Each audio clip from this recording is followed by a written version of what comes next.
What's going on, mi gente? It's Diego Montalvan back. It's been a while, but today we want to talk about the call-ups that just happened under Juan Reynoso, his first call-ups for Peru. And I have a special guest with me, right? That is why I'm wearing a hat today, because he's the king of wearing hats. So I was like, I gotta wear one too. Luis Miguel Echegaray, how's it going, brother? What's up, hermano? Casita, thanks for having me, man. The hat is absolutely rocking. So 10 out of 10, brother. Listen, I just got back, so I had to match up to what you do. You know what I mean? I'm so jealous, man. I haven't been in a few years myself. I can't wait to get there. I love it. I love it. I mean, yeah, it's great to, go back to the motherland and experience all that. So, but yeah, let's get to it. So first off, let me start off with letting you guys know that there was two lists, right? The first list was the 27 players that were called up for the amistosos, the friendlies against Mexico and El Salvador. And then the second list is for the players that are called up to kind of do the sparring, to play against these players and in hopes of making that first team, right? The 27 players that were called up were Galese, Carvalho, Duarte, Advíncula, Corso, Callens, Zambrano, Santa Maria, Abraham, López, Araujo, Loyola, Aquino, Peña, Cueva, Cartagena, Yotún, Flores, Tapia, González, Quispe, Ormeño, Lapadula, Reina, Valera, Carrillo, and Ruídiaz. Luis, what do you got to tell me about this call-up? How do you feel about it? All right, straight away, I am, I don't think I'm too shocked out of anything here. I think that, Cabezon Reynoso is trying to not rock the boat too much in terms of momentum, rhythm. I mean, probably not momentum just because we're not at the World Cup. But, just in terms of, slowly easing himself into figuring out what best is best. And it's not like Ricardo Gareca didn't know what he was doing. He was calling already the players that we knew. You mentioned some names there, obviously the likes of, Marcos Lopez, who just went to Feyenoord, of course, and Tapia and Aquino, Yotun, those are players that you're going to be obviously, as a Peruvian fan, getting used to knowing. Now, Quispe is good to see, right? A young talent from La U. It'll be interesting to see how he does. So he's trying to, bring in some new blood there. That's good to see. And obviously, my biggest highlight to me is the return of Raúl Ruídiaz. I think it's great to see that he's coming back. And I'm hoping that he creates a strategy that's going to help Pulguita get a little bit better in the squad. But all in all, man, not too many surprises. Jordi Reina returns, Santa Maria, etc. So it's just good to see. It's just about to see how Reynoso is going to figure this one out. I agree with the part, Raúl Ruídiaz coming back. I think he's been, a lot of people have talked bad about him, but I think that it just, the system didn't suit him. We talked about this before. I think now with Raúl Ruídiaz coming back with Reynoso, I think, or hope, like you said, that Reynoso can make it work for him. I don't think there's a lot of surprises with the fact that the forwards, I mean, we don't have a lot of options, even at the youngsters, if you look at that level. However, with some other areas, I felt like, for example, the Melgar players that are doing phenomenal, right? Ramos, Reina, I thought they would be in the call up for these friendlies. Again, like you said, yeah, maybe he doesn't want to shake the boat. Maybe he just wants to check out these players, talk to them, see what they still got left. If they got any juice left to go with this. But I just felt like there was some players that maybe that their time was up. I don't know about you. No, it's a good point. I mean, especially from the Melgar situation, Lucho Iberico, of course, being one of them. It's interesting to see that you didn't see that coming. I honestly, I think that we're probably going to see a far more aggressive surge into Peruvians that don't play domestically.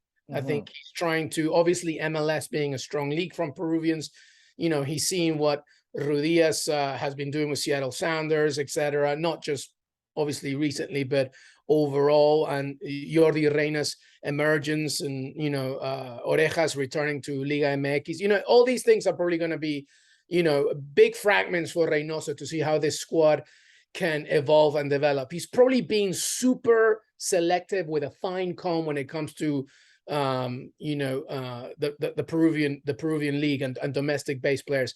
I do agree though, Melgar wise, he's probably just thinking about, they just lost 3-0 again to Independiente del Valle, so he's probably just thinking overall, what do I have? And your final point was right on cue. Like, beggars can't be choosers, man. Like right. Lapadula, Santiago Ormeño, Carrillo, of course, etc. So to me, this is it. I do love the fact that he's included this other list in order to see how they're going to test it against each other. They're not going to be traveling to the US, but they'll be, you know, testing the actual roster. I think that says two things. One, heightens competition, right? But at the same time, it makes it more of an involved family. Just because you weren't included in the squad that's going to the US doesn't mean that you're not part of Reynoso's vision or what he's trying to do with his team. And I like that. I like that a lot. I feel like he's trying to just, you know, grow this Peruvian-based roster, grow this Videna family, and just to say, listen, like, whether you go to the US or not does not mean that you're not part A of the vision and B of what we're trying to do. So I like that a lot.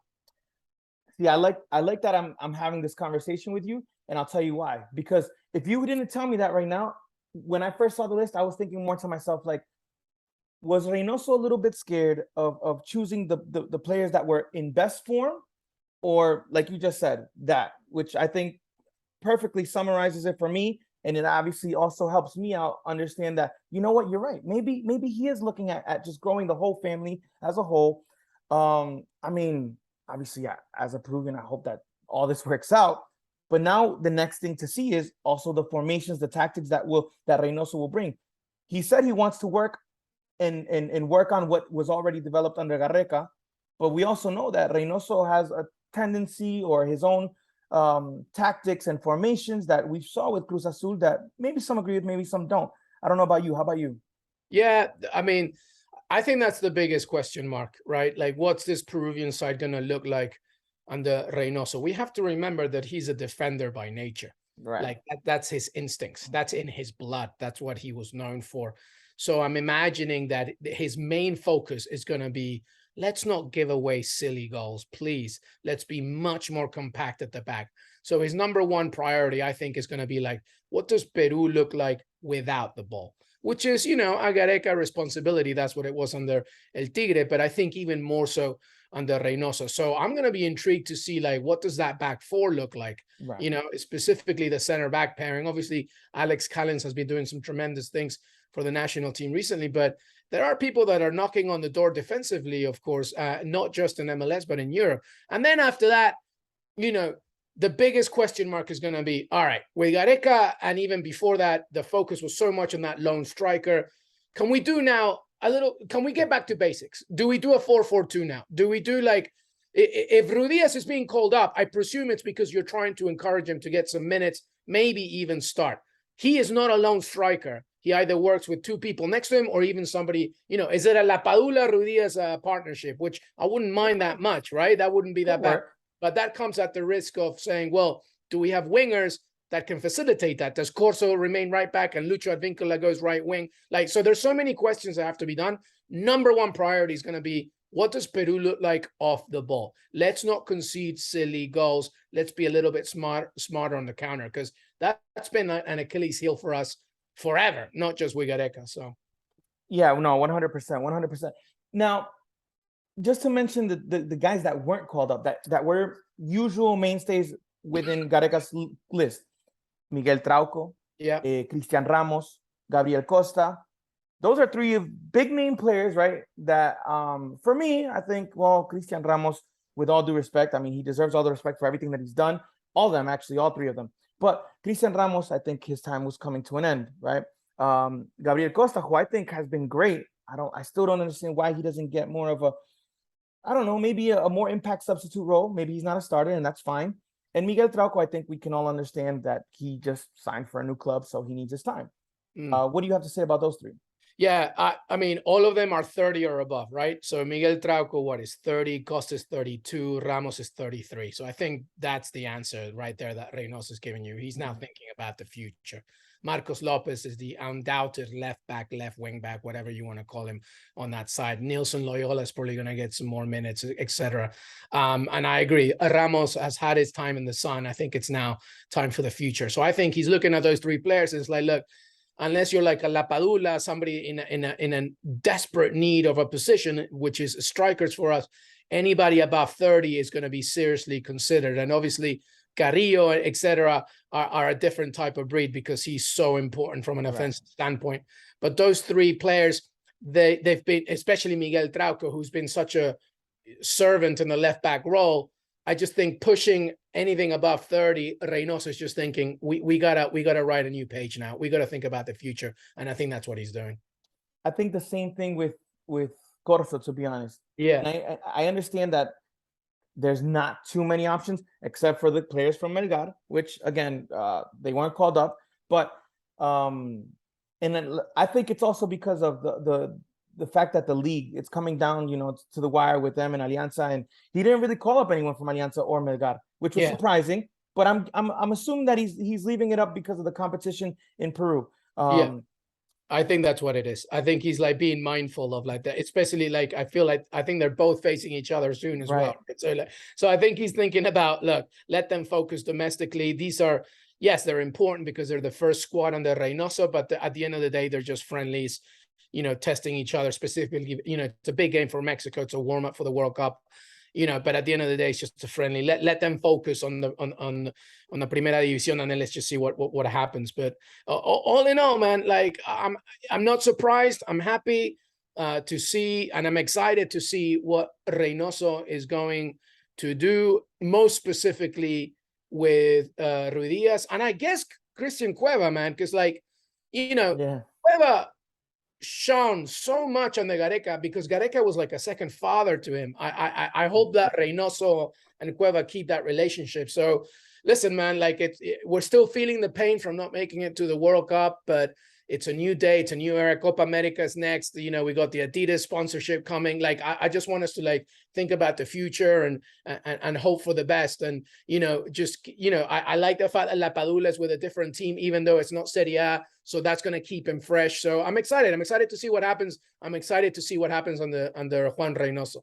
Without going into previewing Mexico and El Salvador, what would you like to see happen with the players that we see here, the 27 players that have been called up?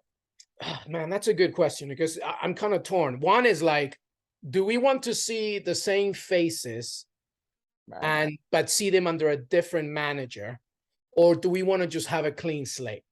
I think I'm probably going with the former, just because, you know, Renato Tapia, I want to see what he can do under Reynoso. I want to see, you know, Pedro Galese and, you know, and Cartagena, of course, now just a recent US Open Cups champion. So like, I want to see a new sense of confidence in the already existing stars that we know under a new manager. And then I think against El Salvador, you can probably play a little bit more because Mexico are going to probably be coming out with a, you know, it's going to be rocking. Obviously the Mexican fan base in the US is massive. So, you know, I'm sure that Reynoso is going to come out in that first game with his strongest lineup and then include some other players. I want to see, you know, if you have Piero Quispe in here, let's see what you can do. Right? Let's see what you can do. I don't think he'll start, but let's see what you can do in both games. He'll probably start the second one if he's really developing and shining a lot in the first one as a sub. But I want to see as much use from the young players and a new sense of confidence with the old ones. And I'm specifically looking, of course, you know, Ruídiaz and even Alex Valera, you know, just moving to Saudi Arabia, etc. So let's see what you can do. But I'm expecting the same, not a shocking lineup against Mexico, and perhaps more of a rotational one in the second. I agree with you. I want to see Valera. I want to see if that connection between Valera and Cueva has grown since they've both been at Alfate. And I also want to see how Quispe could work with Cueva. Yeah. You know, two creators. That would be great. We've been missing that. So, yeah, that would be great. Look, I don't want to take up more of your time. So, Luis Miguel, thank you so much for your time. If you got any closing comments, let the people know where they can find you. Well, man, I mean, you know, as you know, I'm a free agent right now because I just recently left CBS. So, but you can still find me in LM Echegaray, Luis M. Echegaray on Instagram. And I think Reynoso's looking for you. I don't know. They're looking for. They said they got one squad. They got one on the list. They got one place left. Hey, man, just give me a big lomo saltado and I'll get there straight away, baby. I'll get there straight away. But I always say this when I talk to you, man. Like, you do such a great job at representing our people and supporting our people and letting, you know, the Peruvian diaspora know what's going on. So keep it up, brother. Keep it up. No, thank you so much. Thank you so much, Luis Miguel. I will talk to you soon. And everybody else, thank you. Please comment, like, share, subscribe, all the above. Arriba Perú. Arriba Perú.